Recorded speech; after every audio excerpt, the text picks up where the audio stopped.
Assalamualaikum warahmatullahi wabarakatuh. Waalaikumsalam warahmatullahi wabarakatuh. Alhamdulillah wa syukurillah, salatu wassalamu ala rasulillah, la hawla wa la quwwata illa billah, amma ba'd. Yang kami hormati Ustaz Rahman Kamal, Pak Ketua PCIM Malaysia, Pak Soni Zulhuda, dan Wakil Ketua Ustaz Ali Imran, Ustaz Zulfan, dan Bapak Ibu sekalian yang kami hormati rahimakumullah, dan juga hadir Bu Nita, Ketua PCIA Malaysia. Alhamdulillah pada pagi hari ini kita bisa melanjutkan kegiatan kita untuk kajian Ramadan yang akan kita laksanakan pagi hari ini bersama Ustadz Fatur Rahman Kamal dengan topik besar kita adalah peran dakwah global di kancah internasional. Mungkin sebagai pembuka kita mulai dengan membaca basmalah bersama-sama. Bismillahirrahmanirrahim. Terima kasih. Sebelum acara kita mulai ke Ustadz Fatur, kami mohon Pak Soni untuk membuka atau memberikan prakata kepada kita pada pagi hari ini. Pak Soni, kami persilakan. Monggo, Pak. Bismillahirrahmanirrahim. Assalamualaikum warahmatullahi wabarakatuh. Waalaikumsalam warahmatullahi wabarakatuh. Bismillahirrahmanirrahim. Wa bihi nasta'inu ala umuri dunya waddin. Salatullahi wa salamuhu ala asyrafil anbiya'i wal mursalin wa ba'd. Alhamdulillah, terima kasih atas kesempatannya Pak Trisno. Pertama-tama saya ucapkan ahlan wa sahlan, selamat bergabung bersilaturahmi. Sebentar ini ada dengung ya? Iya, ada sedikit feedback tuh, Pak. Iya.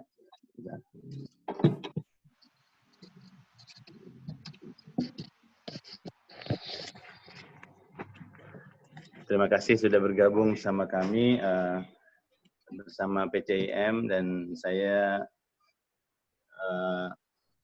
secara pribadi tentunya menyambut kebersamaan ini bersama Ustaz Fatur Rahman yang sudah tidak asing lagi bersama kita.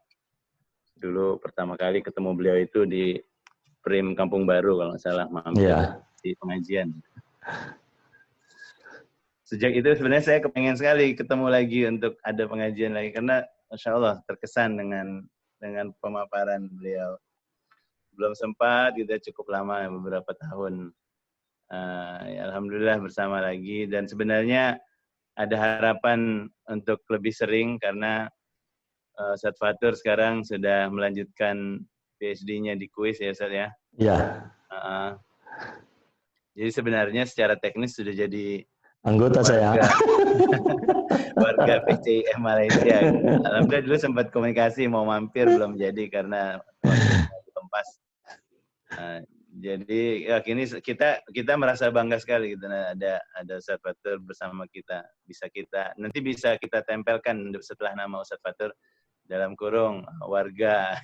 Atau nanti Ustaz Zulfan bisa kita fungsikan Ustaz Fatur nih sebagai lebih banyak lagi dalam PCIM nanti kalau sudah normal. Ala kulli hal, mudah-mudahan lancar Ustaz PhD-nya dan juga segala urusan antum. Terima kasih buat teman-teman, Ustaz Zulfan, Ustaz Arifin, Ustaz Ali Imran, para pimpinan, Mas Tris, dan Majelis Tabligh dan Dakwah yang sudah mengampu acara ini pagi ini sebagai host, dan mudah-mudahan akan segera yang lain bergabung. Juga Ibu Nita, Ketua PCIA, Bu Nur, pimpinan PCIA, dan lain-lainnya. Ada Bu Mintar di situ. Insya Allah sedikit demi sedikit yang lain bergabung. Terima kasih. Yang saya ingin sampaikan, Masya Allah, saya itu kebelakangan ini merasa sangat excited ya, teruja bahasa orang Malaysia ini. Karena apa? Ketika dalam konteks kita terkurung dalam kondisi krisis COVID ini, rupanya Allah memberikan jalan ya. Ketika kita terkurung, kita malah ketemu jalan. Al-asya'u idza daqat ittasa'at. Itu kaidah fikihnya mungkin gitu. Ketika kita terkurung, tiba-tiba kita ketemu jalan yang lebih luas, ketemu dengan berbagai peluang dan dengan forum dan bertemu dengan para pimpinan kita sudah ada pengajian sama bareng Pak Haidar, sama Dr. Agus, pimpinan semua kan, bersama Pak Budi, MDMC, Pak Firman Latif, Ketua Aziz, Masya Allah, dengan Ketua MCCC pun diboyong oleh Pak Zulfan. Ini kalau Pak Zulfan yang turun lapangan memang Corona. satu persyarikatan bisa diboyong gitu. Betul Pak Agus. Dan sekarang bersama Ustaz Fatur Rahman, subhanallah, alhamdulillah. Saya melihat gini, rancak ya, artinya frekuensi kajian ini begitu dahsyat sebenarnya di persyarikatan ini. Setiap unitnya itu bergerak dan tidak kehabisan acara, sehingga kadang kita lah yang kehabisan waktu, mau ke sana, mau ke sini, ke sana, ke sini. Cuma Anda bandingkan, kemarin itu Anda baru ikut pengajian di 2 tempat yang institusi punya Malaysia ya. Pertama ABIM dan yang kedua Triple IT. Ini kan kawan-kawan kita semua. Mereka juga sangat sangat senang dan membuka diri dengan adanya forum online. Tapi yang saya lihat mereka tuh geraknya lambat. Artinya mereka memulainya lambat. Mereka menyadari dan mereka memulainya lambat. Jadi baru mau tahap perancangan. Oh, kita harus ini lagi. Dalam hati saya, wah di Muhammadiyah sudah sejak awal-awal PKP kita udah mengeksplorasi segala pilihan ini gitu. Nah, jadi saya ngelihat memang kita ini jamaah kita ketika ada peluang seperti itu tidak pikir panjang dan cepat sekali. Mungkin boleh kalau ada statistiknya ini forum pengajian selama lockdown selama COVID, saya pikir angkanya pasti fantastis. Dan bukan cuma itu, tapi di perguruan tinggi juga sangat fantastis, cepat gitu orang Indonesia dalam beradaptasi dengan keadaan seperti ini. Nah, mungkin itu apresiasi saya yang saya dengan yang Malaysia misalnya, mereka agak ketinggalan gitu. Sementara kita sudah punya berbagai macam forum online. Jadi itu hikmah saya pikir yang bisa saya bagi dan saya pikir sangat memberikan semangat, apalagi orang-orang seperti Ustaz Fatur, Ustaz Haidar dan lain bisa mau gitu turun. Memang agak lebih mudah buat mereka untuk lebih turun dan bergabung. Cuma ada satu nih Ustaz, kebetulan Ustaz bagi majelis tablik Ustaz ya. Jadi mungkin ada wacananya atau ada diskusinya wallahu a'lam. Kan banyak kebelakangan ini ya karena lockdown, masjid ditutup, jamaahnya berhenti, kegiatan Ramadan tutup. Lalu yang ada ustadz-ustadz itu nganggur, Ustadz. Ustadz-ustadz itu menjelang Ramadan yang tadinya 1 hari bisa 4 kali sesi, nah ini banyak yang nganggur. Udah gitu yang ada undangannya online. Nah kalau undangan online saya lihat kok kadang-kadang jamaahnya lupa mau jadi salamnya pun salam online gitu. Ini saya sempat ngobrol malam tadi sama seorang tokoh Pusdai, Pusat Dakwah Indonesia dari Jawa Barat. Nah, ini menjadi salah satu ya trennya bagus, tapi untuk para mubalik kita agak sedikit prihatin, Ustaz. Agak prihatin.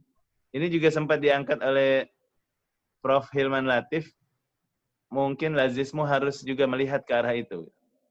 Karena pada kenyataannya banyak mubalik-mubalik kita di lapangan yang mungkin ya secara roda ekonominya tergantung dengan itu tadi. Ketemu jamaah, ketemu masjid, dan lain-lain. Cuma kayaknya jamaah juga tidak atau kurang sensitif gitu ketika tidak ada pengajian, ya ini dengan ustadznya juga kurang. Nah ini mohon maaf kalau ini mungkin bukan bagian dari perbincangan hari ini, tapi jika memungkinkan di kalangan majelis tablik itu bisa jadi kita ini betul Ustaz. Depan Ustaz.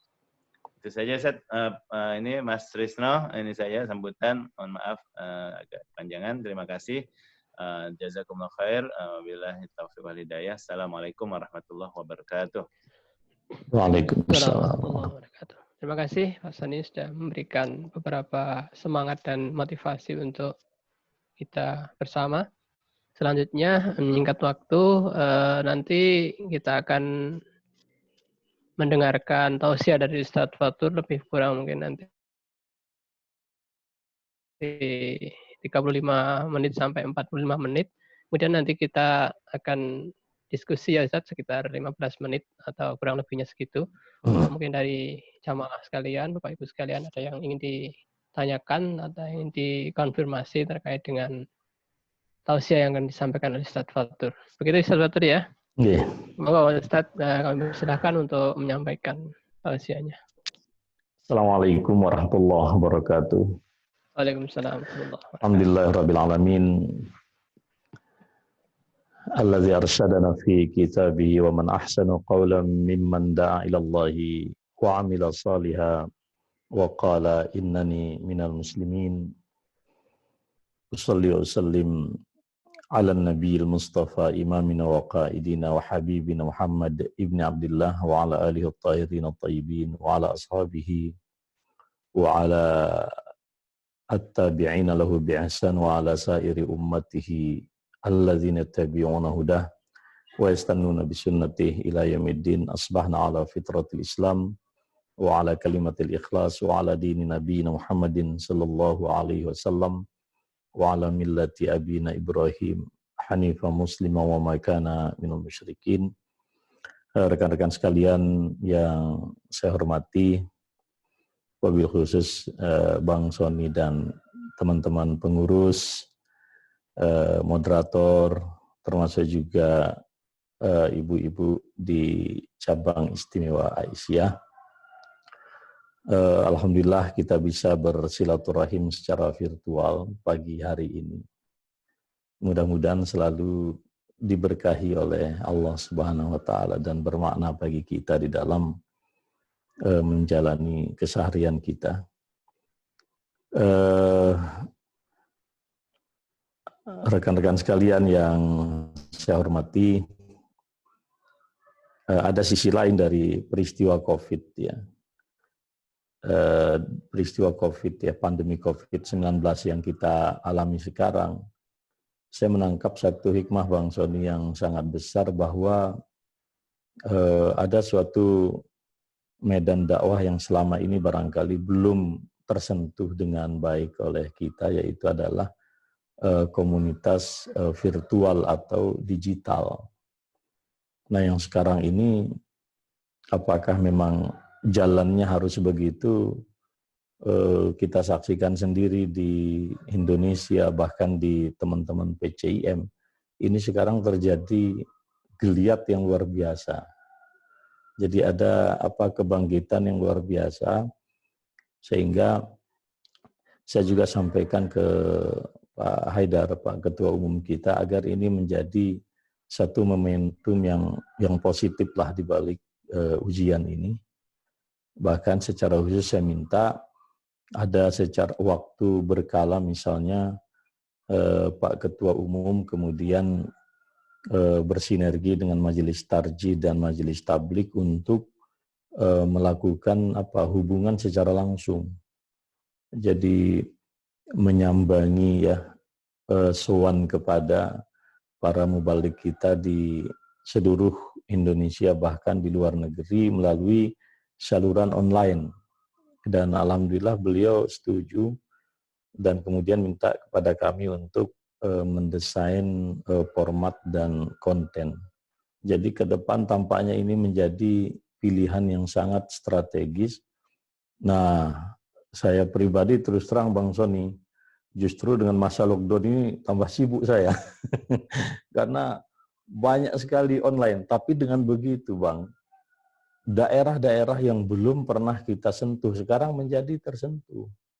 Kan tidak semua atau teman-teman daerah wilayah itu sanggup membelikan tiket untuk pengurus di tingkat pimpinan pusat. Nah sekarang saya bilang ya kita harus melakukan ya semacam disruption lah dalam konteks ini. Jadi mungkin disrupsi yang positif dalam hal ini ya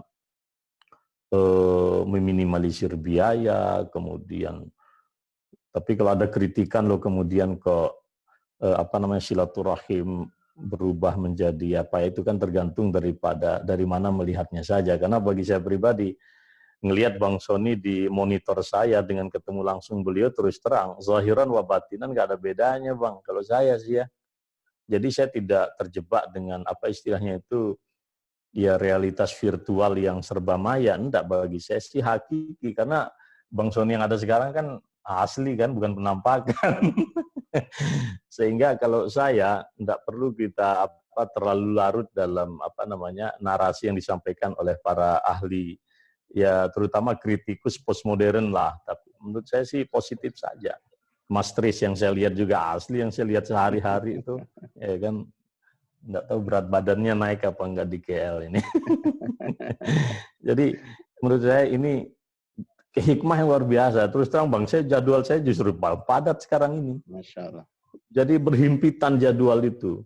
Kemarin Jepang selesai jam 5, ternyata 5:15 harus juga online dengan TV-mu. Belum lagi, jadi sehari itu bisa sekian banyak gitu. Masya Allah. Jadi saya merasa lebih produktif. Apa lebih produktif? Karena kalau di hari biasa, enggak mungkin saya misalnya pagi ke Gorontalo, nanti malam saya ke mana misalnya ke Sendai di Jepang, terus pergi lagi ke mana kemarin ke Jawa Tengah, kan enggak mungkin. Tapi dengan barokah Ramadan, barokah Covid bagi saya, ini menjadi luar biasa. Bahwa kemudian ini mayat sih, kalau sih saya selama orang itu tidak hanya nempel fotonya saja, saya kira positif sekali. Kita betul-betul al-arwah junudun mujannadah. Dan teknologi ini kan bagian daripada ayat Allah. Bahkan kadang universalitasnya itu lebih diterima ketimbang ayat-ayat Al-Quran yang tertulis. Nah, kita Muhammadiyah saya pikir bisa memanfaatkan ini. Ya terus terang, sejak Buya Yunhar masih hidup, kita pingin gitu dakwah online. Tapi gara-gara Mbak Corona baru terwujud gitu. Coba kalau Mbak Corona ini nggak datang, mungkin nggak jadi juga itu. Jadi dengan caranya Allah memaksa kita untuk apa? Mungkin selama ini kita berada di zona nyaman Muhammadiyah ini. Infrastruktur dakwah kita jalan, sistem dakwah kita jalan. Saya anytime pergi ke tempat tinggal hanya istilahnya tinggal naik keluar pesawat kan gitu. Yang jemput sudah settle, saya yang semuanya. Jadi kita ini berada dalam zona yang sangat nyaman sebetulnya di Muhammadiyah. Karena apa? Sistem organisasi yang sudah jalan. Tetapi ada banyak umat kita yang kemudian tidak tersentuh dengan cara yang konvensional. Maka Allah sekarang menghendaki harus ada disrupsi dakwah di Muhammadiyah setidaknya di dalam metode dan pendekatan. Nah, ini kesyukuran kita bersama. Nah, saya to the point seperti yang diamanahkan ya melalui Mas. Oh ya, tadi juga saya Bang Sony, saya belum sowan ini. Saya sebetulnya sudah janji sungkem waktu itu ke teman-teman PCIM. Tapi kayaknya waktu yang kami disediakan kuis itu hari Jumat bisnya itu. Jadi agak kurang nyaman lah kalau mengganggu teman-teman. Kami sholat Jumat, kemudian harus buru-buru balik. Udahlah, yang kemarin 1 bulan Bang, saya fokus aja lah kuliah itu, ngambil metodologi sudah ini sekarang sedang ujian juga sebetulnya. Sehingga insya Allah, padahal rencana kami Bang, itu kemarin itu Syawal ini kita akan membawa Ustadz Tafsir. Saya langsung telepon Ustadz Tafsir, pokoknya Jawa Tengah harus membiayai, saya bilang. Dan siap sudah. Jadi Syawal ini agenda pertama kita. Jadi teman-teman yang sekolah di kuis kemarin, pokoknya kita langsung daftar jadi anggota PCIM di Kuala Lumpur. Terus kita langsung bikin kegiatan dakwah, kita menyapa teman-teman yang terutama yang bekerja di situ. Wah, Nila sama Allah ternyata memang mungkin terhambat. Nah ini karena ini. Jadi insya Allah lah nanti pada semester yang akan datang suasana kondusif, kita akan sowan bukan sebagai pengurus pimpinan pusat, tapi sebagai anggota Bang. Sebagai anggota, karena Muhammadiyah ini kita santai aja gitu ya kan. Muhammadiyah ini kan nggak kenal makom. Nah, kita egaliter, kita ini saja pokoknya ya siapa yang jadi pimpinan di satu tempat maka itulah imam kita. Nah, dalam konteks ini ya Bang Sony, kemudian Ustadz Ali Imran dan lain-lain, termasuk Ustadz siapa nih Ustadz kita, Ustadz Arifin mungkin barangkali dari Medan ya. Nasihat. Saya pernah berapa kali ketemu beliau. Nah, jazakumullah khairan atas undangan online ini. Kita to the point saja, justru barangkali saya mungkin banyak mencatat dari kawan-kawan yang di WA-kan melalui Mas Tris itu adalah bagaimana peran majelis tablik secara khusus di dalam satu narasi besar sebetulnya yang sudah digariskan pada muktamar yang lalu, menginternasionalisasi Muhammadiyah. Nah, saya baca tulisan bapak-bapak kita termasuk juga seminar-seminar yang lalu, memang sebetulnya secara konkret kita sudah melakukan itu. Misalnya pertama di masa Bang Din jadi ketua umum itu kan beliau sangat semangat sekali dan sangat produktif di dalam melahirkan PCIM di banyak tempat. Nah, diteruskan dengan Pak Haidar. Terus terang sejak saya sekolah di Madinah, Bang, tahun 90-an dulu di Madinah, itu kita bercita-cita betul ada tokoh-tokoh kita yang datang begitu ke ke Saudi Arabia gitu. Nah, itu ternyata terwujud setelah saya jadi ketua Majelis Tabligh, karena saya bilang sama Pak Haidar, ini Saudi ini penting sekali, ini lumbung kader kita, tanda petik yang harus berjalan seimbang dengan tradisi yang ada di Al-Azhar. Jadi kalau Muhammadiyah ini ada dua tradisi keagamaan normatif misalnya, yang satu adalah tradisi di Saudi Arabia, kemudian yang mohon maaf agak close sedikit ya, agak close, kemudian yang lebih open itu adalah tradisi Al-Azhar. Indah sekali, cantik Muhammadiyah ini. Dan alhamdulillah, saya kira setahun setelah Pak Haidar jadi ketua umum, tahun kedua kita langsung, dan saya mendampingi beliau, kita resmikan. Begitu juga di Sudan, kemudian beliau bahkan mengajak beberapa PTM untuk mendirikan pusat dakwah yang ada di Kairo kan, dan seterusnya itu. Itu pertama. Jadi kalau dari aspek itu, apalagi sekarang di mana ini, di Eropa, di Inggris Raya, di Australia dan banyak negara, di Jepang, Taiwan, ini kan sekarang semarak dari kawan-kawan PCIM ini luar biasa. Itu satu. Yang kedua itu adalah keterlibatan aktivis di dunia internasional. Nah, saya kira banyaklah aktivis-aktivis kita yang dalam konteks aktivitas internasional itu eksis, itu saya kira luar biasa gitu kan. Ada Bang Rizal sebagai misalnya sebagai dubes di Inggris, lalu kemudian lalu Iqbal di mana ini di Turki dan saya kira banyaklah itu, belum lagi keterlibatan personal ya, Pak Din, Mas Mukti, termasuk juga teman-teman di Malaysia, Bang Sony, saya kira banyak kok ini kita sumber daya kita yang levelnya itu sudah level internasional kalau kita ikuti di media sosial atau di Facebook dan lain-lain. Ini artinya secara faktual pada kedua aspek ini terjadi. Yang ketiga adalah misalnya relasi dalam konteks kerjasama internasional perguruan tinggi, lebih lama lagi itu. Saya kira semua perguruan tinggi kita dahsyat sekali melakukan kerjasama, bukan hanya di kawasan ASEAN, tapi juga di di dunia internasional. Saya kira di 5 benua itu kita masing-masing perguruan tinggi kita dengan tingkatan yang berbeda masing-masing, tapi saya kira sudah eksis. Nah, barangkali justru yang menjadi persoalan kita, yang 3 poin yang saya sampaikan itu sudah fakta.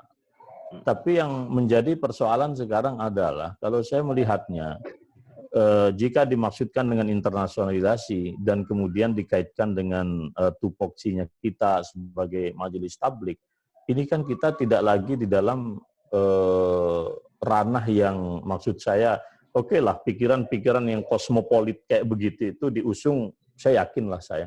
Karena PCIM itu kan kawan-kawan terpelajar, terdidik. Tokoh-tokoh kita yang terlibat di dunia internasional juga orang-orang dan kapasitas, saya kira kita sudah paham semua. Apalagi jaringan internasional perguruan tinggi. Nah, yang jadi persoalan bukan itu. Nah, saya teringat suatu saat Bu Retno, Bu Menlu kita datang ke ke PP Ciditiro, sowan ke Pak Haidar, lalu Pak Haidar juga salah satu yang diajak itu saya mendampingi beliau, kemudian termasuk juga Pak Ketua Dikti kita, Pak Profesor Lincoln. Nah, waktu itu Bu Retno menceritakan bagaimana dinamika yang terjadi di Timur Tengah, termasuk juga Palestina. Beliau baru saja bersama Pak Presiden Jokowi menghadiri satu forum internasional untuk ya munasarah lah terhadap Palestina. Dan pada saat itu kata beliau, negara-negara Arab yang utama misalnya Saudi Arabia dan seterusnya itu hanya mengirim, hanya kata beliau hanya wakil Menlu, ya gitu, hanya wakil Menlu, putra mahkota nggak tersentuh. Kemudian tidak lagi banyak negara-negara Timur Tengah ini yang mau membackup Palestina secara konkret. Saya tanya, Bu, lalu kita gimana? Ya kita konkret, kata dia. Paling Turki, walaupun Turki punya kepentingan politik luar negeri, kemudian kalau nggak salah negara yang berdekatan sekali dengan Palestina dan Indonesia, kata beliau. Termasuk beliau bercerita bagaimana kompleksitas yang terjadi di situ. Nah, yang menarik bukan di level itu, tetapi ketika beliau berbicara tentang bagaimana masyarakat Arab sekarang terhadap Palestina ini begitu sudah complicated ya, persepsi masyarakat Arab sendiri, Arab milenial loh ya, bukan Arab yang jadul kayak usia kita itu, ya mohon maaf, orang Palestina itu secara emosional itu terkoneksi dengan masyarakat Indonesia karena dukungan orang Indonesia itu dianggap lebih autentik. Tidak ada loh isu Palestina di negara Arab yang direspon sampai dengan misalnya aksi bela Palestina yang dulu kawan kita Ustadz Bakhtiar Nasir misalnya mimpin, itu kan hadir hampir 1 juta orang. Saya kira di Kuala Lumpur juga tidak mudah mendatangkan orang sebanyak itu dalam konteks munasarah Palestina.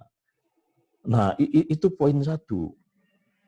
Dan yang kedua, waktu itu juga saya diajak Buya Yunhar, beliau masih sehat waktu itu tapi sudah hemodialisa, menerima delegasi ulama dari Palestina. Dan pada saat itu ulama itu mengatakan begini, terus terang dia bilang, kenapa kami masyarakat Palestina itu sampai sekarang punya gairah jihad untuk menghadapi, terutama yang di jalur Gaza, menghadapi serbuan Zionis, kata beliau, terus terang, salah satu yang memotivasi spirit dan mental kami inilah Indonesia. Kenapa? Kami masih punya saudara. Dia terang-terangan mengatakan, negara Arab kami nggak bisa harap, dia bilang. Jadi dukungan mereka ini lebih banyak pada artifisial lah, basa-basi. Tapi kami malu dengan bangsa saudara kami di Indonesia, Muslim, dijajah 350 tahun. Dan mereka masih bisa bertahan dan ujungnya menang, dia bilang. Jadi kalau kami orang Palestina baru dicaplok pada tahun 67, kami apa alasannya untuk putus asa sekarang baru hanya tahun waktu itu 2018. Tidak lama setelah itu Ustadz Yunhar wafat gitu. Nah, terus saya ingin cerita lagi, Bang Sony. Nah, saya mendapat tugas juga untuk mendampingi Profesor Yunhar Ilyas menghadiri konferensi umat Islam Asia Pasifik itu di Kolombo waktu itu, diinisiasi oleh pemerintah Arab Saudi.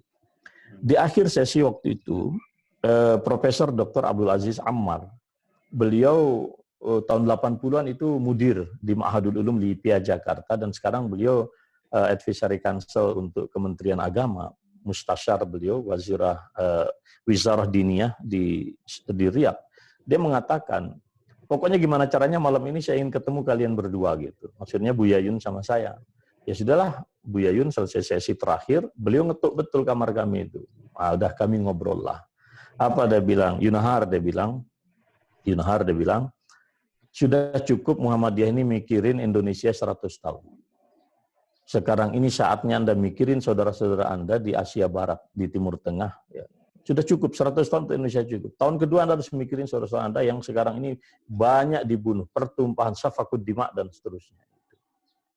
Nah, jadi pada poin 3 saya kira sudah nggak usah di sini. Yang menarik justru sekarang ini adalah pemikiran-pemikiran yang autentik di Muhammadiyah kita. Aksi kemanusiaan nggak usah kita bicarakan, karena Mbak Ama ya, Mas Sony kenal saya kira Dr. Rahmawati itu saya kira satu-satunya perempuan muslimah di dunia yang menjadi tim pengarah di kemanusiaan PBB, itu kan luar biasa itu Mbak Ama. Artinya di situ udah selesai lah bab kita itu. Nah sekarang kita bicara tentang pemikiran ini. Nah disinilah saya berpikir, bagaimana kemudian jaringan-jaringan kita yang sudah eksis di luar negeri, terutama tentu adalah struktur di PCIM. Di PCIM, kita bersinergi dengan teman-teman di Jogja dan Jakarta. Nah, melalui ini tadi, disrupsi dakwah kita, yaitu adalah online. Bagaimana banyak loh pikiran-pikiran kita, Bang, yang di Muhammadiyah ini yang luar biasa. Dan alhamdulillah, saya mengikuti betul ini ya. Saya kan kalau dari sisi usia kemuhammadiyahan ini kan baru 20 tahun. Tapi 20 tahun saya kira cukuplah untuk kita merenung, berpikir, dan seterusnya. Kita memutuskan sesuatu itu saya yakin betul. Kita ndak ini loh, ndak apa ya. Urusan-urusan tetek bengek politik itu saya jamin ndak ada. Kita ini murni betul ketika kita berpikir, merenung, dan seterusnya itu. Saya kira luar biasa kita berpikir untuk kemaslahatan itu. Jujur saya katakan, besok pagi kami akan menghadiri sidangnya Ahok. Terus terang kami berbicara bertiga loh. Buya Yunhar, saya, sama Pak Haidar. Kita berpikir betul untuk umat itu. Nggak pernah kita neko-neko mikir politik ini gimana, penguasa ini, demi Allah nggak ada. Ini saya lihat di Muhammadiyah, kita punya satu kejujuran. Yang kejujuran ini kita membuat kita apa namanya? Di hadapan Allah itu nyaman gitu, Nek, mau mengarahkan umat ke arah yang mana. Nah, sekarang pikiran-pikiran besar di Muhammadiyah ini kan terus terang, Bang. Saya sebagai ketua Majelis Tabligh, jangankan mubalik kita di tingkat ranting dan cabang. Di wilayah saya banyak loh yang nggak paham keputusan muktamar itu. Banyak loh. Saya ambil satu contoh, Bang, dan teman-teman yang lain. Ketika Muhammadiyah, memang betul Muhammadiyah kalau memutuskan sesuatu ini kesuwen, lama memang. Tapi sekali dia memutuskan, insya Allah rodo mateng lah. Contoh, tahun 83, NU kalau dilihat muktamar NU di Lirboyo waktu itu, mereka sudah memutuskan Pancasila itu Darussalam. Narasinya itu narasi fikih klasik gitu loh. Narasinya itu narasi fikih klasik. Jadi kalau dilihat argumentasi hujah dalil istidlalnya itu tidak jauh dari seperti tradisi di di Bahsul Masail lah. Narasinya sangat normatif dan abad tengah lama gitu. Tapi pada tahun 2015 Muhammadiyah mengeluarkan satu dokumen Darul Ahdi wa Syahadah tentang Pancasila. Pancasila ini adalah NKRI dengan Pancasilanya merupakan Darul Ahdi. Negeri yang memang inilah kesepakatan kita. Lalu kemudian tempat di mana kita harus menunjukkan kesaksian sejarah kepada dan peradaban kepada umat manusia yang secara tekstual kita ini kan mengaktualisasikan dan memanifestasikan apa yang ada di dalam spirit Piagam Madinah. Tetapi narasi panjang itu luar biasa gitu. Nah, ini dalam konteks dalam suasana dunia yang tanpa batas sekarang di mana sekat-sekat negara juga ribetnya. Saya kira salah satu sebab mengapa Timur Tengah ini sekarang menghadapi suasana yang sangat dilematis karena kesulitan di antara mereka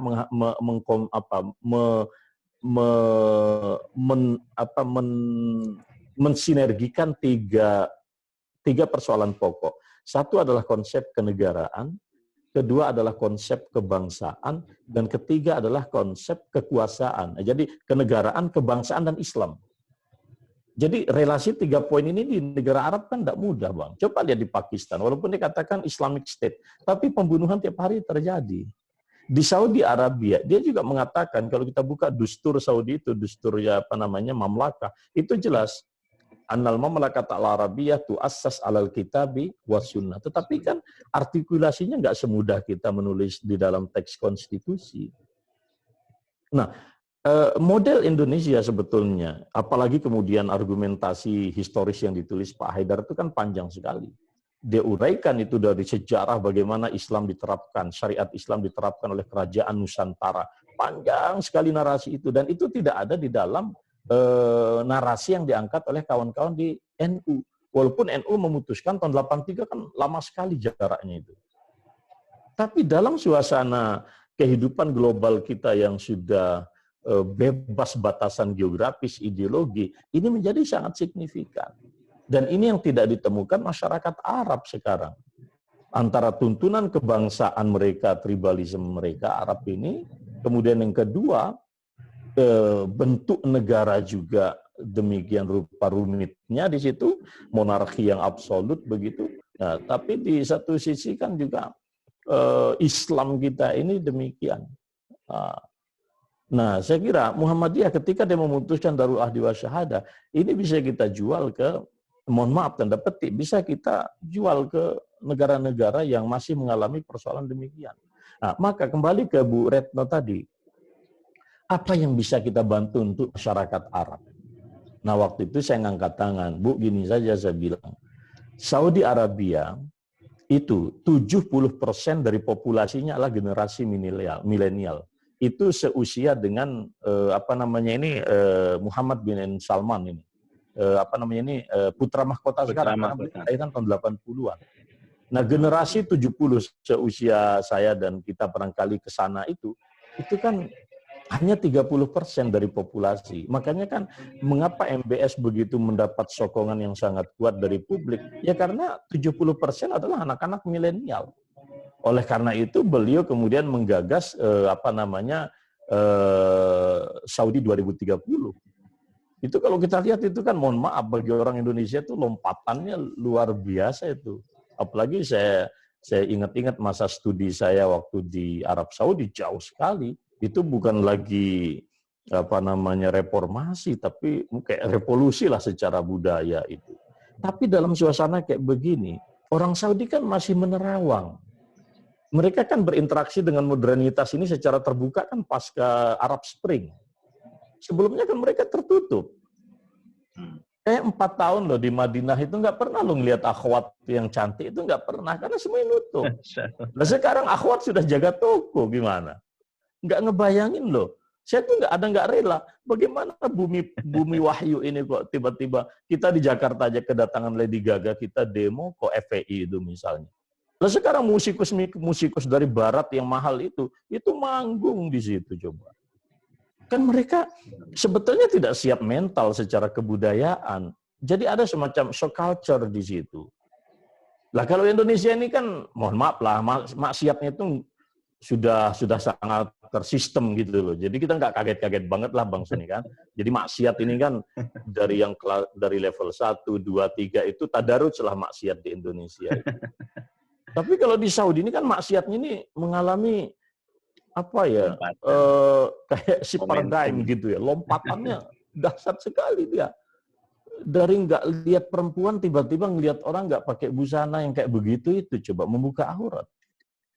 Kalau Mas Tris itu di Jogja kan biasa ngelihat 1/4, ngelihat 1/3 tuh kayak gitu itu. Berarti ada yang kosong. Siapa mereka? Ya generasi milenial. Lalu saya konkret bilang sama Pak Haidar, oke, kalau gitu bagaimana Bu Rini, saya bilang sama Bu Menlu, mubalik yang di Saudi yang usia milenial. Artinya enggak boleh lebih dari usianya saya bilang. Karena saya usianya kan 47. Jadi peserta daurahnya itu 40 tahun ke bawah saya bilang. 40 tahun ke bawah ya berarti kan ya yang kelahiran 80 lah. Nah, gimana caranya? Kita tidak minta anggaran ke negara.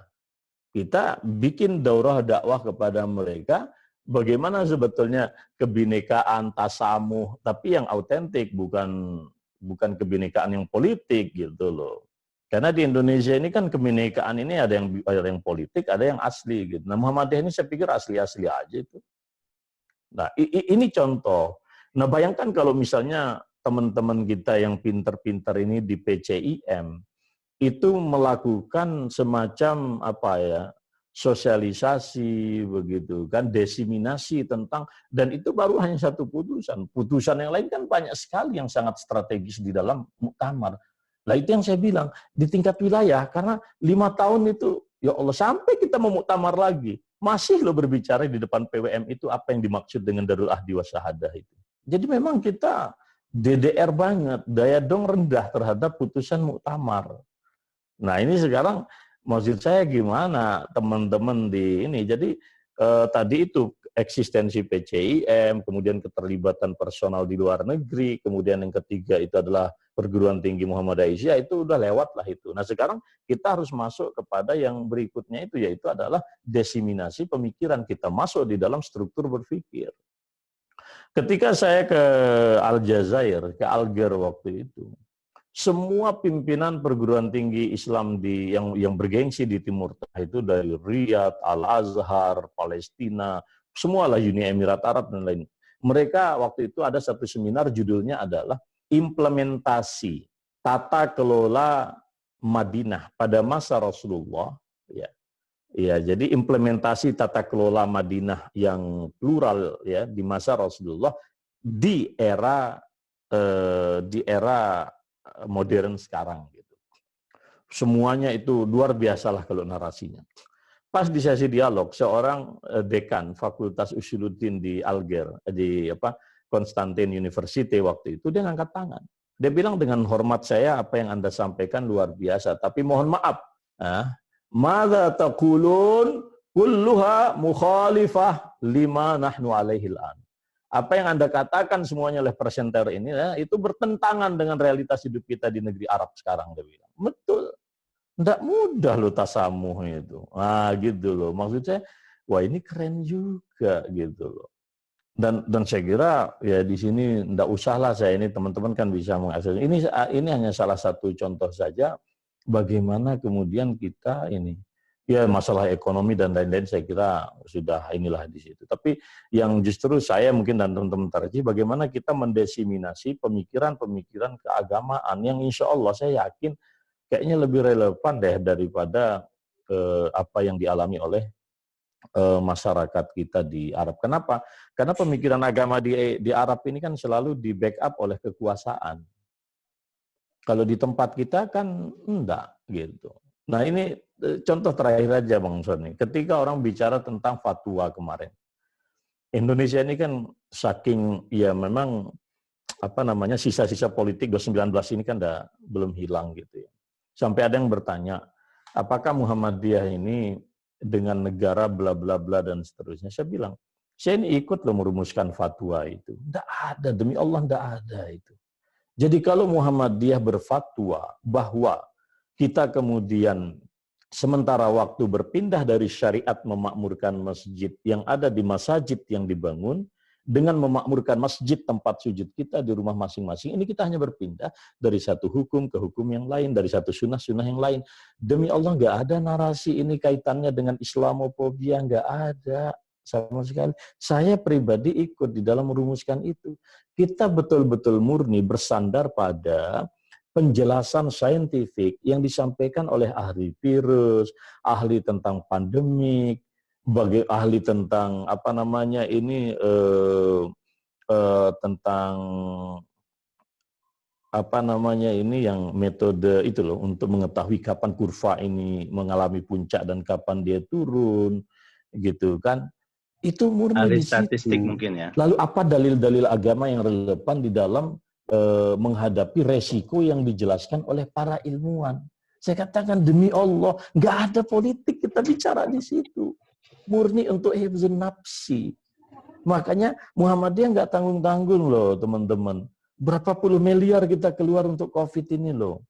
Itu di luar kita, apakah orang-orang yang dilayani oleh rumah sakit Muhammadiyah nanti dibayar oleh negara apa enggak kan nggak tahu juga. Lawang BPJS saja banyak yang belum rampung. Tapi kan Muhammadiyah nggak pernah mikir. Ada pasien COVID ya ditampung di situ dengan sekemampuannya itu. Jadi kita kalau berfatwa ini konsisten. Kalau memang fatwa kita demikian, maka sayap yang lain kan sinergis. Sama dengan ketika Majelis Tarjih mengeluarkan fatwa terhadap rokok misalnya. Itu kan langsung perguruan tingginya melakukan riset. Lalu masyarakat kita yang selama ini petani tembakau kan tidak mungkin dimatikan. Maka kita riset bagaimana tanah-tanah yang ada di Temanggung itu dikonversi menjadi tanah produktif yang lain yang tidak harus tergantung pada tembakau. Gitu. Tidak ada masalah itu. Dan saya terus terang karena tahu problem di situ itu, saya sangat yakin kita bisa menawarkan kepada teman-teman kita di negara yang lain. Dan banyak sekali loh Bang keputusan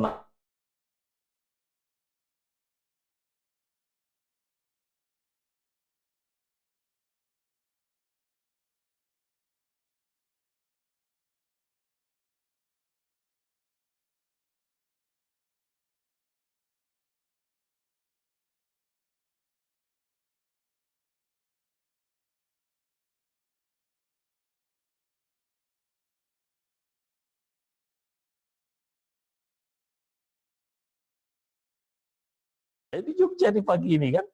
Nah, sekarang kita duduk aja, kita bisa ini. Nah, jadi saatnya bagi saya internasionalisasi dalam konteks ranah pemikiran dan paradigma Islam yang dibangun oleh Muhammadiyah untuk kemudian kita kita diseminasi ke dunia internasional, seperti juga gerakan-gerakan lain, ya kan? Jamaah Tabligh, Ikhwanul Muslimin, Hizbut Tahrir dan seterusnya itu. Itu kan kalau dilihat aksi nyatanya itu ya jauh lah di bawah Muhammadiyah itu. Tetapi mereka menguasai narasi. Narasi keagamaan mereka kuasai gitu loh. Nah sekarang kita ini, actionnya ini sudah luar biasa lah. Tapi bukan karena kesombongan ya. Untuk aksi-aksi ini saya kira jelas lah gitu ya. Kita enggak luar biasa lah. Kasus Rohingya aja yang bisa mengumpulkan duit di atas 25 miliar itu kan hanya Muhammadiyah. Luar biasa, kita bangun macam-macam di situ dan seterusnya. Oleh karena itu saya katakan yang sekarang ini diperlukan itu di luar untuk memperkuat aksi-aksi yang sifatnya konkret kemanusiaan dan seterusnya itu, tetap kita perlu itu tadi mensosialisasikan, mendiseminasi pikiran-pikiran dan paradigma keislaman. Kalau enggak nanti kita ini capek lagi ya membuat aksi-aksi kemanusiaan global dan seterusnya, tetapi mereka enggak kenal. Padahal orang Muhammadiyah itu kan bergerak karena ada narasinya. Nah, gerakannya ditangkap oleh dunia, tapi narasinya enggak ditangkap. Nah, kenapa saya berharap kepada PCIM? Karena memang ada keterbatasan teknis. Apa teknis misalnya? Bahasa. Jadi barangkali kalau seperti saya akan lebih fasih jika misalnya menyampaikan ini di negeri Arab. Nah, saya bismillah lah, saya siaplah. Kita bisa presentasi ke ini. Tetapi kan narasi-narasi yang lain kan lebih banyak lagi tidak menggunakan bahasa Arab. Ada banyak para ilmuwan kita di Jogja, di Jakarta, tapi mungkin kan persoalannya teknis, yaitu teknis bahasa. Nah, tapi kalau kawan-kawan PCIM kan kita yakin dengan bahasa setempat misalnya, wah udah luar biasa. Nah ini saya kira teman-teman sekalian, Bang Sony dan seluruh pengurus yang ada di sini, kalau tadi ditanya peran apa yang kita bisa mainkan dalam konteks globalisasi atau internasionalisasi Muhammadiyah, Majelis Tabligh mengambil ranah narasi dan paradigma pemikiran keagamaan. Yang lain-lain itu sudah dikerjakan oleh struktur unsur organisasi kita yang lain. Nah, saya kira demikian ya. Ini waktunya tinggal sedikit. Saya kembalikan kepada moderator Nasrunillah Fatun Qarib wa basyiril mu'minin. Assalamualaikum warahmatullahi wabarakatuh. Waalaikumsalam warahmatullahi wabarakatuh. Terima kasih banyak Ustaz Fatur yang telah menyampaikan paparan yang sangat menarik menurut kita terkait dengan peran Muhammadiyah khususnya di Majelis Tabligh lah ya. Ya, Majelis Tabligh di dunia global. Sekali lagi terima kasih banyak. Untuk itu selanjutnya menyingkat waktu kita akan lanjutkan kepada sesi diskusi atau tanya jawab terkait dengan materi yang disampaikan Ustaz Fatur. Sebelum para penanya bertanya, mungkin satu konfirmasi dari saya pribadi terkait dengan narasi yang dibangun itu ya. Kita itu di sini banyak bertanya, khususnya saya pribadi terkait dengan penyebaran COVID di Indonesia itu ya.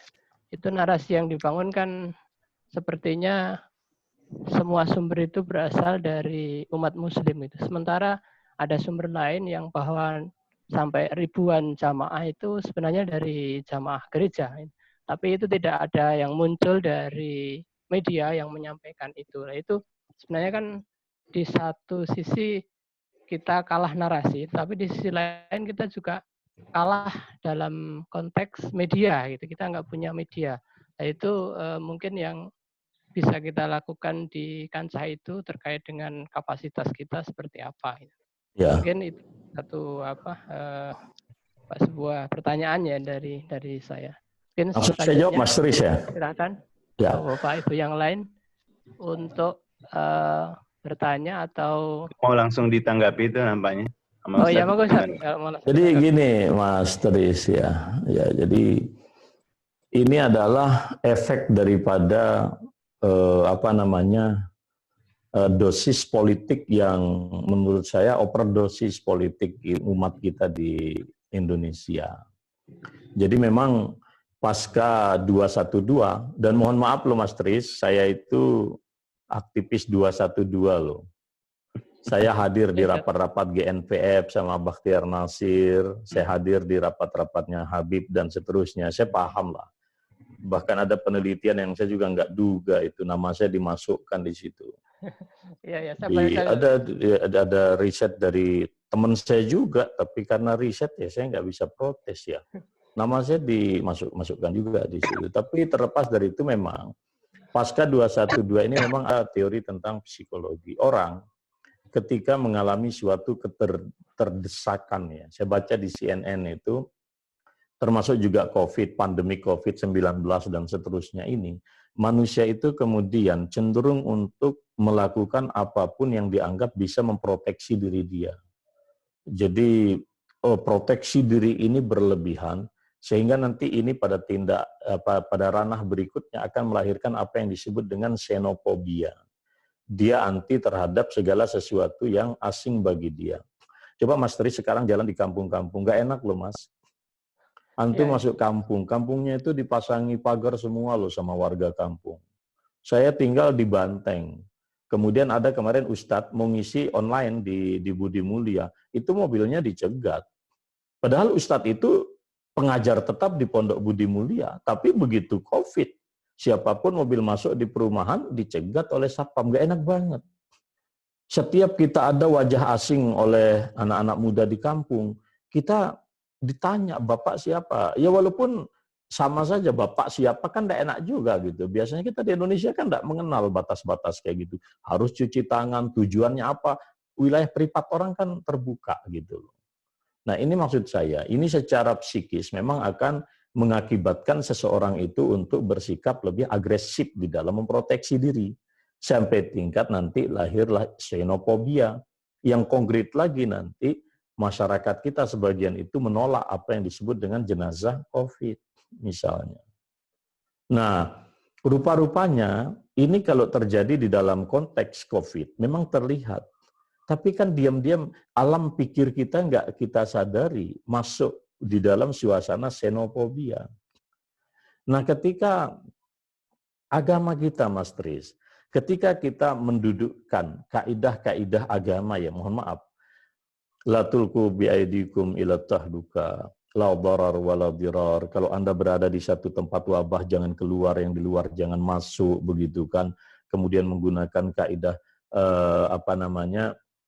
sesuatu yang tidak bisa ideal, yang pokok gitu kan, maka kita akan beralih kepada yang parsial gitu. Ketika yang asal tidak, asalnya kita jemaah, tapi karena yang idza ta'azzara al-aslu kan gitu, kembali dia suyira ilal fara, ilal badal. Apa penggantinya? Kita sholat di rumah dan seterusnya. Ini kan sebetulnya narasi agama yang kita bangun. Gitu kan. Mengapa narasi agama ini penting? Karena malaikat maut kan tidak mengenal. Ketika dia ingin beraksi, malaikat maut kan nggak nanya, Anda pengurus PCIM apa tidak? Kan enggak. Malaikat maut kerjanya universal. Dia tidak kenal yang mau dicabut nyawanya orang Islam atau tidak Islam, kan nggak peduli. Lah, kalau dalam suasana ancaman kematian ini sama resikonya, mau Katolik, Yahudi, Konghucu, sama nikmati. Orang bisa meragukan eksistensi Tuhan, tapi satu pun nggak bisa meragukan fakta kematian. Lah ini kan ada di depan kita nih kematian. Oleh karena itu, yang kita harus bangun narasinya adalah, mohon maaf, nek Allah mencabut jiwa umat kita dalam peristiwa ini, dia mati dalam keadaan terhormat sebagai seorang syuhada misalnya. Narasi ini yang kita bangun. Tapi kalau sampai akhir hayat yang kita bangun adalah emosionalitas psikologi politik, maka kita nggak jujur lagi di dalam memutuskan hukum. Cobalah lihat sekarang narasi yang berkembang di media sosial. Nggak ilmiah itu. Apa maksud saya nggak ilmiah? Kita ini kan bersifat secara syar'i. Kalau politik kita jadikan acuan terus, nggak akan habis-habisnya kok politik ini. Maka saya katakan, sederhana saja. Mengapa kemudian Loh, kita tahu kok, kita jujur aja lah, kita sendiri nggak banyak memblow up kok. Misal gimana? Di beberapa kluster itu bukan hanya jamaah tablik loh yang menjadi kluster. Ada juga kluster gereja. Di Bogor itu kluster nomor 1 itu gereja dan itu diberitakan. Gitu loh. Dan itu diberitakan kok. Cuman seperti saya ketika saya tahu itu kluster gereja. Apa sih manfaatnya saya menyebarkan ini gereja? Pahala saya di hadapan Allah apa gitu. Lebih baik saya mengedukasi umat saya, lu jangan mati dalam keadaan sia-sia. Kan begitu saya. Ngapain saya membawa emosi umat? Itu gereja. Emang kalau gereja mati itu lu ngapain gitu? Ini kita nggak autentik di dalam melihat persoalan. Kenapa? Inilah apa yang terjadi di dalam psikologi politik kita. Yang kita bangun adalah narasi kemarahan gitu. Seolah-olah, saya jujur saja, saya bukan pemilihnya Pak Jokowi. Sorry ya Bang Sony ya. Saya enggak milih dia. Tetapi teman-teman sekalian, saya enggak bisa mengatakan bahwa seolah-olah, walaupun ada yang mengatakan itu misalnya, tapi itu bukan jadi narasi kita di dalam mengambil putusan agama gitu. Ini Islamofobia, ini enggak, urusan kita tuh enggak di situ. Yang urus Islamofobia yang urus saja lah. Ini kita agamawan, kita majelis tablik ini bukan di situ ranahnya. Urusan kita sekarang adalah ya, anna man qatala nafsan bighairi nafsin faka'annama qatalan nasa jami'an wa man ahyaha faka'annama ahyan nasa jami'a. Satu mati itu sama dengan membunuh kemanusiaan. Menghidupkan satu sama dengan hidupkan kemanusiaan. Itu yang ada di otak kami. Ya kan? Jadi jangan terlalu serba politis lah menurut saya. Karena kalau serba politis nanti umat Islam nggak bisa ngapa-ngapain. Kenapa? Karena kita apa istilahnya ini selalu tidak confidence gitu loh. Kita selalu minder. Maka kemarin saya ditanya juga oleh media, ya sudahlah ini takdir. Kemarin guru kita dari Gorontalo bertanya, apa sikap ini takdir politik kok? Sudahlah ini takdir politik. Karena ini takdir politik, maka kewajiban kita kan sama, ar-ridho wal istislam kan gitu. Kita ridho dan kita pasrah terhadap politik. Karena bagaimanapun, Pak Jokowi jadi presiden juga Allah yang menghendaki kok. Ya, jadi Anda nggak bisa lagi menggugat, ini bla bla. Iblis itu Allah yang menghendaki, tapi belum tentu Allah ridho. Makanya ada yang disebut dengan takdir kauni, secara ontologis harus ada, meskipun secara syar'i legal formal keberadaannya tidak diharap. Emang siapa yang berkawan sama iblis? Kan nggak ada, tapi dia harus eksis, iblis. Mengapa harus eksis? Karena itulah adanya keseimbangan hidup. Kalau nggak ada iblis, nggak seru kita di dunia ini. Nah, oleh karena itu, kembali kepada situ Mas Tris, itu narasi yang menurut saya tidak perlu. Untuk apa bernarasi keluar-keluar sekarang? Narasi kita satu sekarang, menyelamatkan jiwa umat. Menyelamatkan jiwa umat. Nek bicara narasi politik besok 2024. Sekarang yang ada adalah menyelamatkan jiwa umat. Karena kaidah agamanya hifzun nafsi, bukan hifzus siyasah, bukan. Hifzun nafsi. Nah, jadi bahwa media kayak begitu ya bukan barang baru lah. Media yang paradoks itu kan bukan barang baru. Ya salah kita kenapa nggak bikin TV yang benar kan gitu saja. Kalau nggak usah terlalu baper. Kan? Yang penting sekarang masyarakat kita sehat, selamat, tidak mati sia-sia dalam suasana. Terlebih dengan kebijakan rezim yang sekarang. Jangankan Ketua Majelis Tablik Mas Tris, Pak Doni itu bintang 3 tuh, Jenderal Doni itu bingung kok. Gimana kita akan mengakhiri COVID-19 di Indonesia? Sementara pemerintah nggak konsisten. Nah itu yang ngomong itu ketua gugus tugas loh, SK Presiden loh itu. Antum bisa bayangkan. Tapi kalau antum pikirkan apa yang ada di otaknya Pak Joni gitu, nggak jadi kita bekerja, nggak ikhlas kita. Maka sekarang hal-hal yang merusak keikhlasan kita, termasuk juga saya kan tim pengarah juga itu sama Pak Samsul, Pak Budi dan lain-lain di COVID-19 Command Center itu. Itu nggak jadi narasi kita. Karena kalau itu yang kita pikirkan, ini yang sakit. Nah kalau ini sakit, nggak dapat pahala kita. Sudah uang keluaran sekian miliar uang keluar, di hadapan Allah nggak dapat pahala. Rugi. Ayo Tris, gimana? Gitu baik, aja kita. Ya. Besok kita bicara politik 2024. Sekarang fokus menyelamatkan jiwa. Kalau saya sih gitu aja lah. Apalagi Indonesia. Oke, Allah alam semakin fokus kayaknya saat ini kita. Ya. Oke, selanjutnya Tanya, Ustadz Ali Imran, Pak Sani Oh, iya. tadi yang menyampaikan dulu. Habis Ustadz Antum Ali harus Imran, ada nanti aktivitas Pak loh, bisa Sani. dengar tadi ya. Ya. Nggih, monggo. Terima kasih, Gus Tris. Monggo, Ustaz. Ini dipanggilnya Gus Tris, Ustaz. Oh, Gus Tris ya. Gara-gara Oh, yang Ustadz ini, Fatur ini, moderator. gara-garanya. Gus Tris. Ya, walaupun yang komplain katanya, itu mah panggilan untuk NU katanya. Di Muhammadiyah nggak boleh panggil Gus katanya. Ustaz Fatur, Masya Allah, sangat sangat luar biasa penjelasan pada pagi hari ini. Ustaz Fatur nih Insya Allah bisa menjadi penerus almarhum Bu Yeni Nahar ke depannya kayaknya. Ya, Ustaz. Insya Allah kita sangat berharap ya Ustaz Fatur ke depannya terus dari sama-sama dari Ketua Majelis Tabligh, nanti ke depannya mudah-mudahan jalurnya sama gitu. Kecuali kalau Ustaz Fatur tertarik untuk masuk ke pilkada atau pilpres. Enggak. Saya harus menjalankan amanah Ketua PCIM, menyelesaikan PSD dulu. Malu sama Pak Ketua PCIM kita. Oke, baik. Jadi satu saja ininya. Iya, monggo Ustaz, monggo. Selama ini yang saya paham tentang Majelis Tabligh adalah ya bertabligh gitu. Artinya tabligh itu ya ceramah, dan keranting-ranting ke daerah, cabang gitu ya.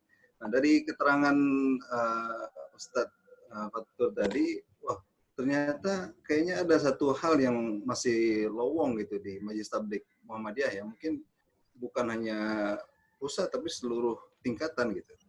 Bahwa kalau tadi disampaikan mubalik kita sendiri saja belum paham atau belum bisa menguasai narasi hasil muktamar atau keputusan muktamar.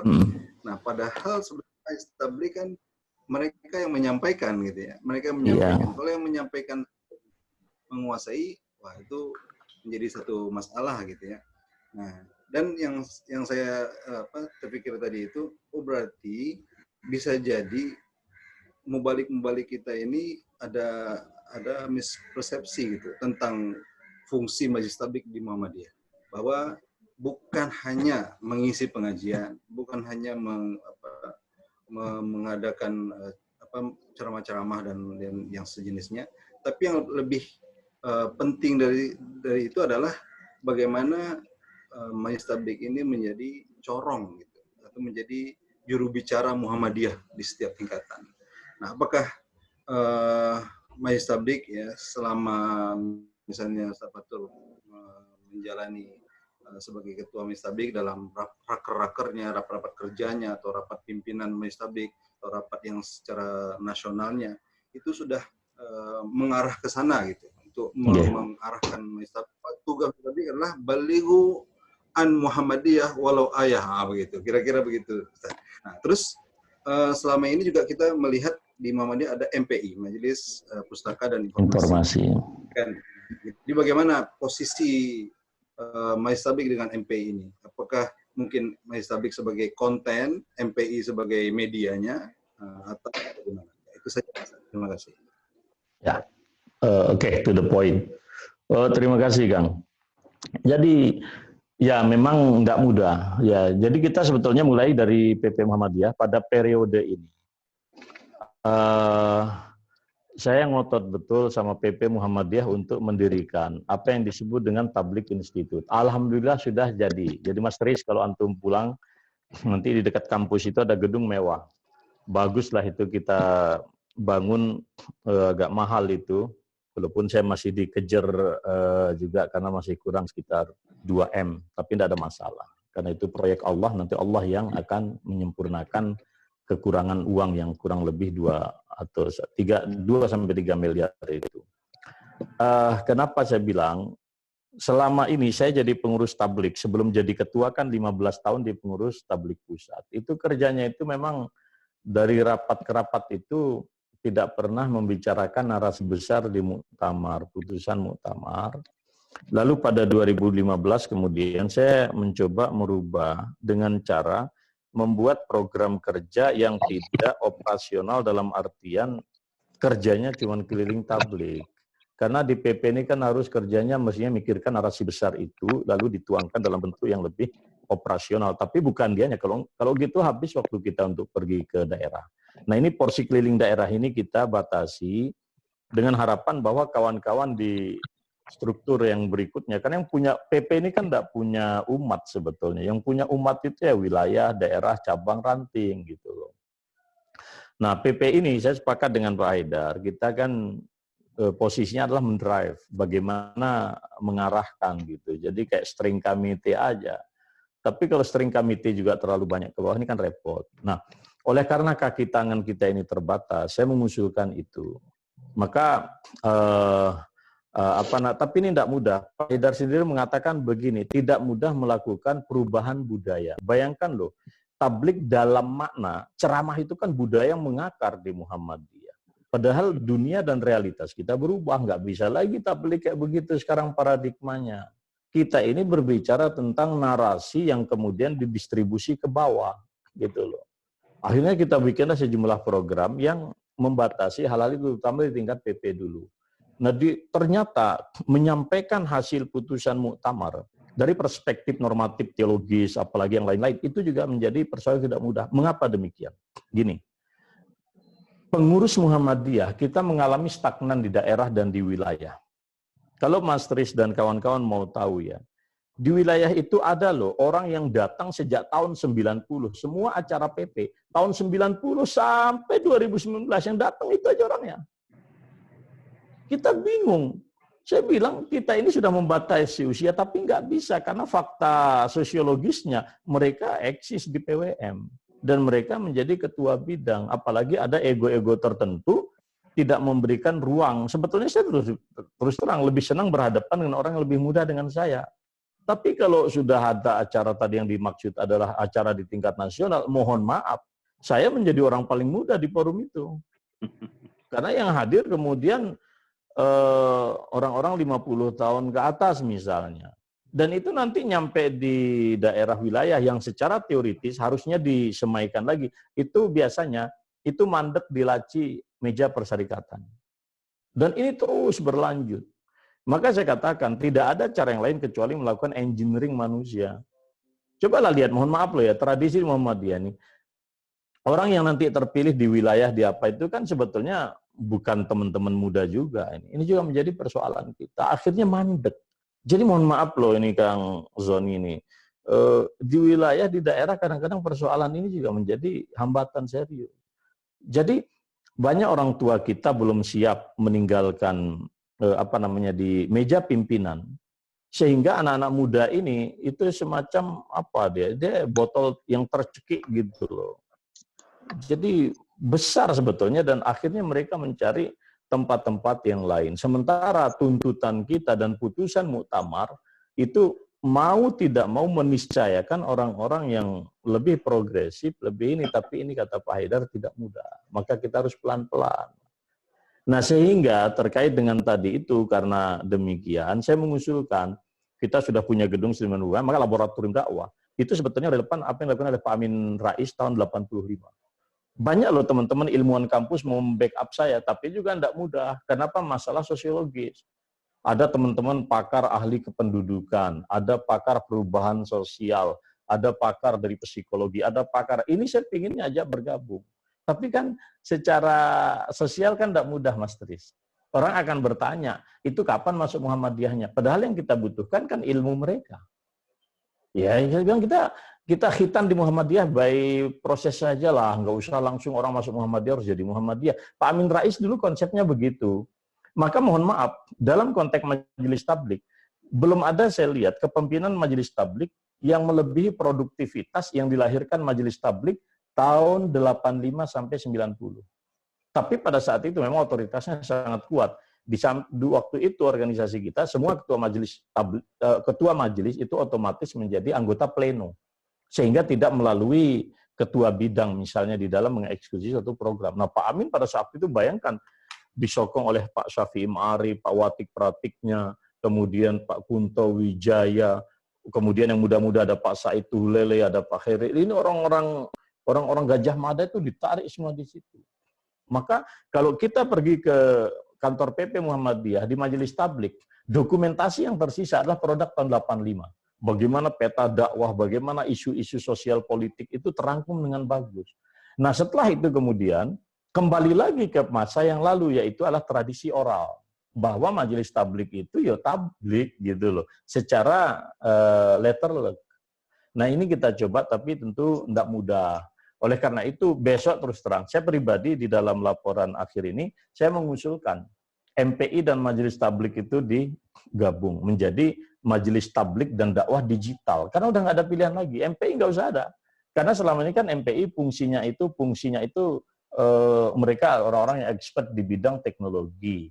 Lalu Tablik Tarjih yang punya pengalaman atau wawasan di bidang keagamaan. Nah, ini kan kita nggak mungkin lagi berjalan sendiri-sendiri. Harus disatukan. Maka saya pribadi terus terang, saya nggak tahu PP kan urusannya PP juga itu. Saya mengusulkan ke depan itu namanya apa? Majelis Tablik dan Dakwah Digital. Malah terus terang, kemarin tuh saya mengusulkan lebih aneh lagi Pak Haidar. Tarjih Tablik satukan Pak, saya bilang. Kenapa? Agar produk pemikiran ini searah dengan marketing gitu loh. Nah, selama ini kan sering disconnected itu. Tarjih ini menjadi produsen, Tablik menjadi marketing, tapi kadang-kadang yang dijual ini di luar produk. Ini kan jadi persoalan. Malah banyak mubalik Muhammadiyah, produknya itu dari luar, dia ngosong asongan gitu loh, ngambil dari luar gitu loh. Ini juga, tapi kata Pak Haidar, waduh mas berat gitu katanya. Artinya secara historis bla bla bla. Oke lah kalau memang itu, maka minimal ini Pak Haidar sebetulnya waktu Pak Yun masih hidup itu, Tablik Tarjih ini sering duduk bersama. Maka kemarin ketika kasus banyak isu ibadah praktis itu kan saya dengan Pak Samsul Anwar kan mendampingi COVID-19 itu. Maka langsung dipasang di situ. Ini tradisi yang jarang terjadi.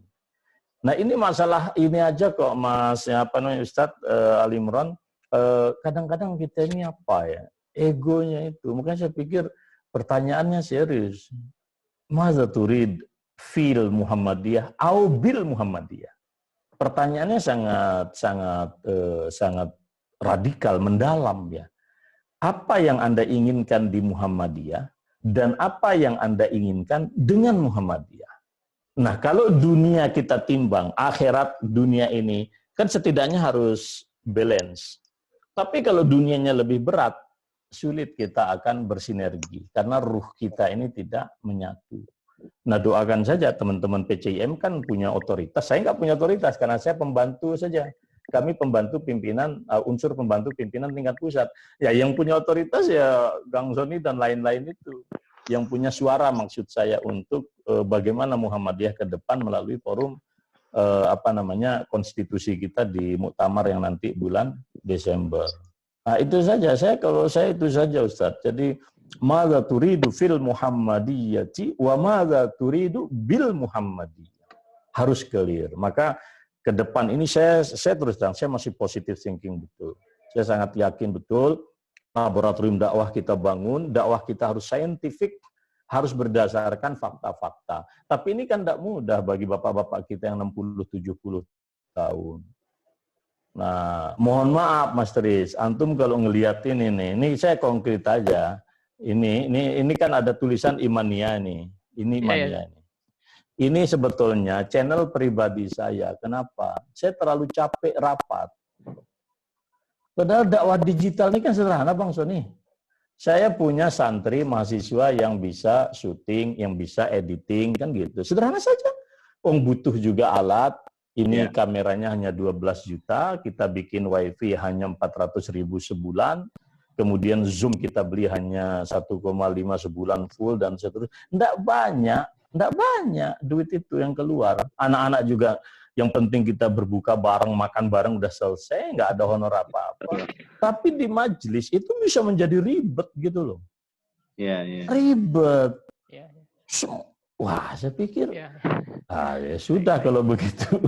Ya sudahlah, ini kan dakwah nggak boleh terhenti. Kalau ini saya ikuti, nanti dakwah kita di COVID berhenti. Ternyata respon teman-teman malah ini, itu tadi. Saya biasanya paling kalau seminggu kan sekali keluar daerah Bang Sony ya. Sekarang ini hampir tiap hari keluar daerah Bang. Malah keluar negeri ya? Jadi luar biasa, saya senang. Malah, ya Allah, saya menyesal beliau. Kenapa COVID nggak dari kemarin-kemarin? Baik, Ustaz. Jadi ke depan minta tolong Ustaz. teman-teman untuk Bang Sony dan kawan-kawan lah, tolonglah tuliskan kami apa namanya hal-hal pokok yang di luar jangkauan apa kami nggak bisalah semuanya kan.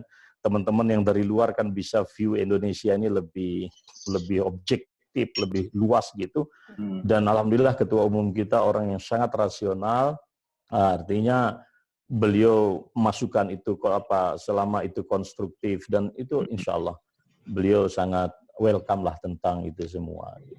Saya kira gitu nggih Mas Tris ya Bang Sony ya. Ustaz, ini ada satu lagi pertanyaan dari Pak Ketua kita ini kayaknya Pak, dari Pak Sony. Ya nggak apa itu Pak. Aja Mas Tris. Oh cukup. Yang di chat itu ada enggak? Okay. Oh ya, yang cukup saja. Oh ya, yang di chat ada beberapa pertanyaan mungkin. Kayaknya umum ya. Ya, salah satunya adalah ya, oke. Oh, ini dari Bu Nur ya yang tadi menyampaikan program unggulan tablik, Pak.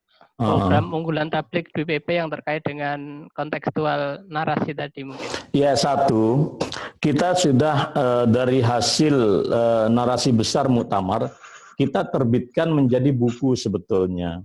Buku itu sudah ada, tapi terus terang, karena ada prosedur konstitusi di internal kita, itu kalau hanya majelis tablik saja sudah punya mestinya itu. Itu semacam literasi sajalah pedoman tablik itu isu-isu dari muktamar kita rangkum dalam narasi yang normatif begitu.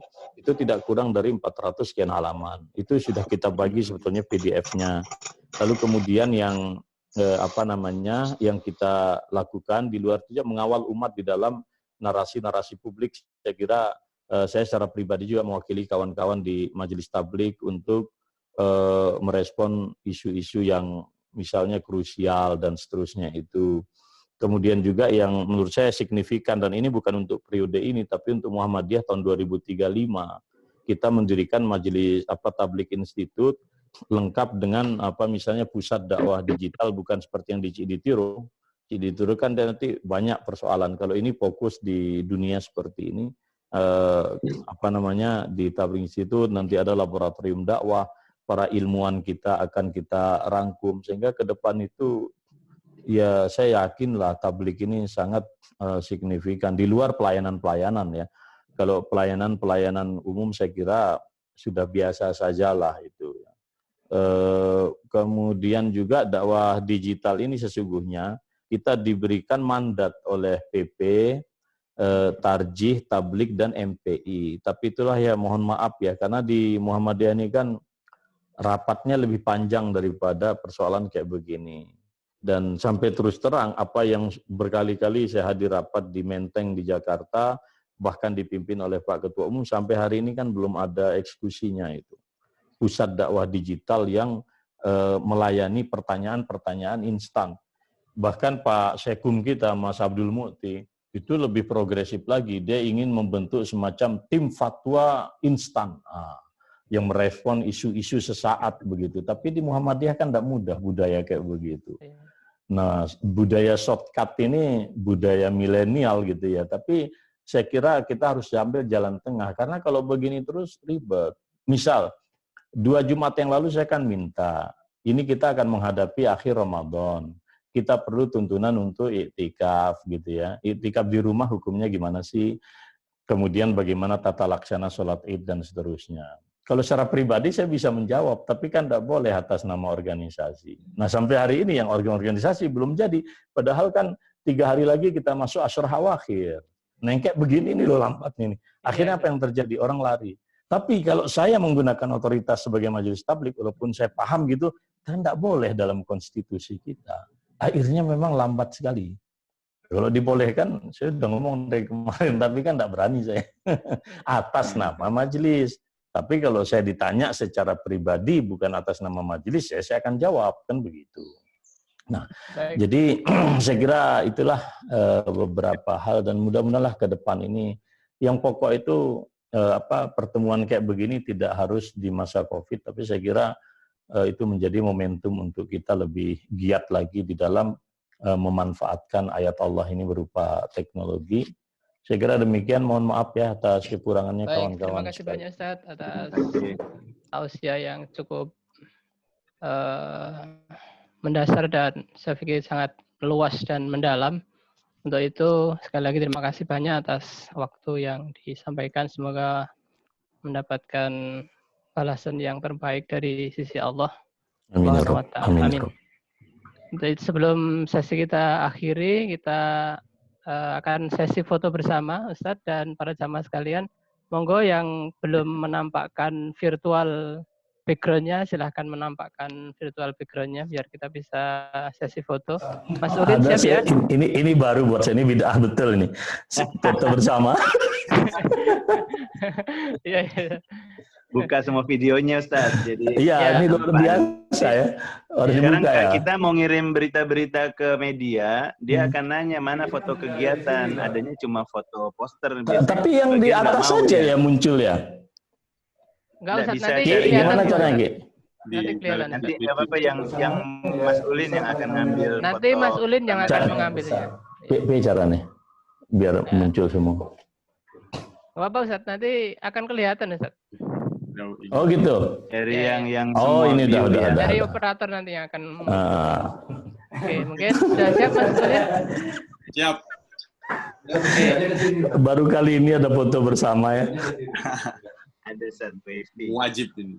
Oke semuanya melambai tangan. Hitungi. Apapun. 1, 2, 3. Ya. Terima kasih. Sekali lagi, saya sebagai pengantar, mungkin ada kurang dan lebihnya, mohon maaf. Kita akhiri dengan baca hamdalah bersama-sama. Alhamdulillahirabbil alamin. Sekali lagi semuanya terima kasih atas kehadirannya. Semoga menambah spirit kita untuk bermuhammadiyah, berramadan dan beramal soleh. Mohon maaf. Assalamualaikum warahmatullahi wabarakatuh. Waalaikumsalam warahmatullahi wabarakatuh. Ustadz ada ujian.